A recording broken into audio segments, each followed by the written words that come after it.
I've been adoring 2020 so far. I went into it on Thursday. The whole thing about Trump's tweets, his racist tweets, it was a troll. It was bait. Everyone fell for it, including Jeremy Corbyn, including Theresa May. They're all go, oh, you can't do this, you can't do this. Nobody is talking about the fact that he's just changed the asylum system in America so that anyone who has passed through a country before they got to the American border is denied straight away. Apart from maybe one or two, I can't remember. There's a deal there, but generally, so all these people who are flying from Africa, because the chaos at the border, you hear about kids in cages. They're not cages, they're fences. But what they don't realise about the chaos at the border right now, what never gets reported on, is the fact that there's a phenomenal number of people. In May, 11,000 unaccompanied minors. 11,000! What do you do with them? And there's this big thing at the moment, because it's a political thing, because the Democrats can smell victory there, they're pushing it relentlessly. So people are literally flying from Africa to hit that border. He's just changed the asylum rules so that if because technically with asylum, say there's war or you're escaping some gang warfare or whatever, you really should hit the next peaceful country, the next safe country. That's why you claim for it. There's been a bit of a loophole in America at the moment where people are running over the border.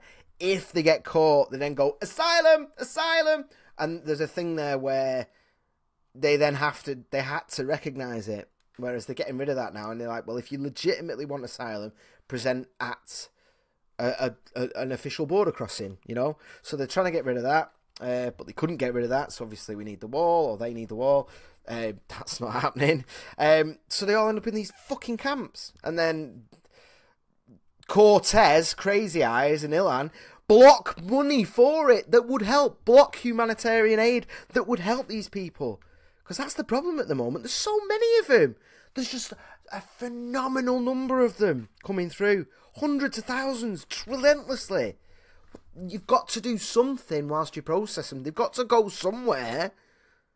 And one of the exploits was if you had a child with you, they'd let you go free and then you had to come back to the hearing.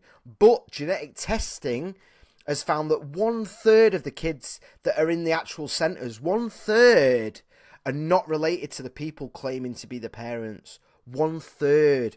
It's this unintentional, they brought in a good rule, because the issue back when was the fact that kids and parents were together. That was the problem.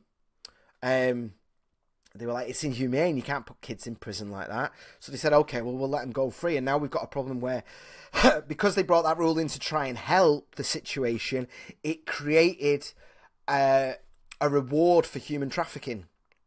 You get the kid in, they wave you on because you've got a child there. You're encouraging people to kidnap kids, which is what's happening. 1/3 are not related. Phenomenal. And you don't know with the rest of them, never mind the rapes. It's a horrible, horrible situation down there.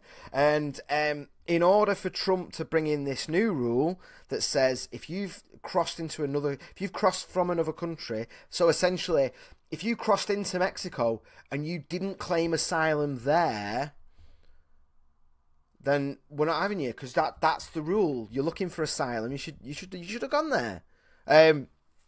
Nobody's talking about this. Nobody's rioting about it. Thursday, Hayden didn't even know about it. And I'm not slighting Hayden. There's a lot going on. The whole point is that people don't realise that he's done this huge change. This is bigger than the Muslim country ban, the flight ban. Do you remember the protests for the flight ban? They were huge. And it's because of these racist tweets. They weren't racist. They were very carefully designed in such a way so that you could, if that was your inclination, read them as racist. And then go off on one, and then everyone's talking about it, everyone's standing with Omar, and they're ignoring the fact that this huge law has just come in, this huge law. And now Donald Trump's not stopping. He's mocking Sadiq Khan after the Metropolitan Police Twitter got hacked. The Twitter didn't actually get hacked. The police's website got hacked. And I know it's the Daily Mail, blah, blah, blah, blah, blah. But the Daily Mail will shamelessly screen cap, so that's why I've gone on this. With the incompetent mayor of London, you will never have safe streets. Do you know what? He's not wrong. Katie Hopkins as well. I know she's hated and everything. Officers say if they have lost control of London streets, which they have. Apparently they've lost control of the Twitter account too. Now, I brought this up. This is so good. No comment. Get my lawyer. No comment. F the police. Retweet. Free Digger D. Hashtag chuckling hella. This is great. So they've obviously been fished. Which is a thing of like, you know what, a lot of you send me PMs at the moment that are trying to fish me, so thanks for that. What you gonna do? Phone the police? Yeah, they got hacked, and what it was is they've all got links to news.met.police.uk. So what they were doing was they hacked the thing, which was probably WordPress, quite easy to hack if you know what you're doing. They were posting articles, which then, and I know you can then get them to auto tweet. Which is just brilliant. Keo and Xeon battered Eeyore. That's so good. It's just kids, innit? God, I hope they don't catch him. I really hope they don't catch him. Roy Smith there. We are aware that the Met Police has been subject to unauthorised access. Our media team are working. Oh, I love it. I love it. It made me happy, that. It's a nice, you know, because it's kids being kids, innit, eh? I'm not worried about it. I know this is a big thing. But it's the fact that Trump got involved that's amazing. That's what makes that's the thing for me of like, isn't it weird that we live in a world where, you know, I remember once as a very young kid throwing mud at a window. I threw a muddy, me and my brother did it, and we ran away like and it's like this is the equivalent of that, isn't it? It was a pub. So it was disturbing, you know, people were playing pool. The idea was they'd go, whoa, like that, and miss the shot. And it was the funniest thing in the world to me. We did it for way too long, and I feel bad now I think about it, because, I do feel bad. But it was a stupid thing that kids do. They do stupid pranks, knock a door, run away. That now, in, 2019, that the equivalent to that is hacking into the police website and going, Messiah and oik on your forehead.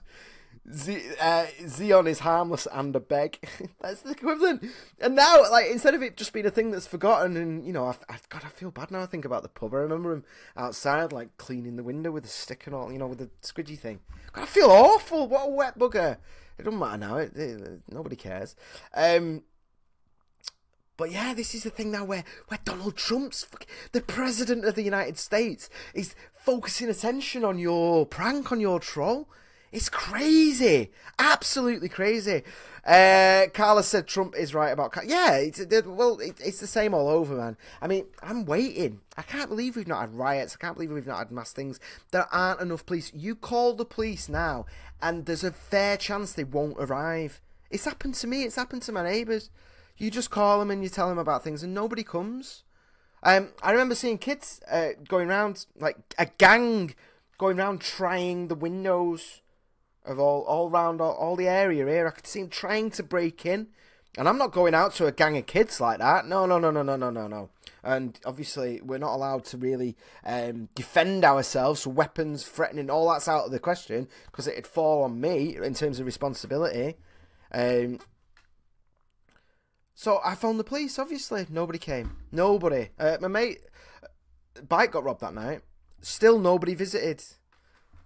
To do a report, to check for print, nothing. It's not just London, it's all over the country. And there's a lot of bad people who don't, I don't know if they've not realised it. Well, some of them have in certain areas. They know the police aren't coming in, they know they can do whatever the fuck they want.